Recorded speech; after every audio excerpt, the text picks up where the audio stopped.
Napakasarap din pala yung ganitong luto sa palitaw. Tara, gawa tayo.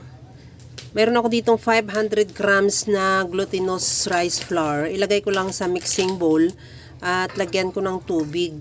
Unti-unti mo lang lagyan ng tubig, pero ang nailagay ko dyan, mga 1½ cup lang na tubig kasi nag-ibang brand naman ako ng glutinous rice flour.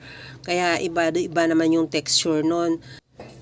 Kaya unti-unti mo lang ilagay yung tubig para matansya mo at ihalo lang hanggang sa makakuha ka lang ng tamang consistency ng dough. Kagaya nito, okay na to, yung hindi naman siya basa, hindi rin siya sobrang tuyo.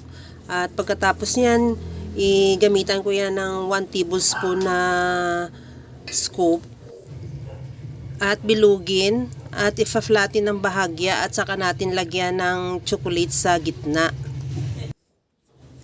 Ganito lang yung ginamit kong chocolate, para siyang flat tops nung nabibili ko lang sa palengke. At ilagay lang natin yan sa loob. At siguraduhin mo lang na makover mo talaga siya ng dough para pag niluto natin hindi maglabas. At pagkatapos yan, nagpainit na rin ako ng tubig at ilagay na natin yung ating nagawang palitaw. Antayin lang natin na maglutang na siya, ibig sabihin luto na yan. Tanggalin na rin natin sa tubig o sa kaldero at palamigin ng bahagya at saka natin ilagay din dun sa chocolate powder. Ang ginamit ko din dyan ay yung Ricoa. Pwede na rin gumamit ka ng Milo, kaya lang matamis na rin yung Milo.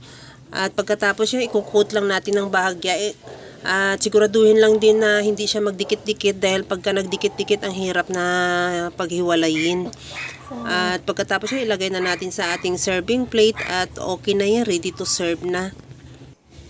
Kaya mga kalasa, kung nagustuhan mo yung ating video, please like na lang at pakishare na rin sa inyong mga friends. At kung bago ka pa lang sa aking channel, subscribe na at i-click mo na rin ang bell button para sa mga notification. Ito na yung ating chocolate palitaw.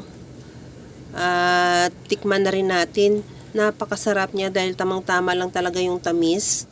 At sigurado yan, magugustuhan din ito ng inyong mga chikiting. Okay na to.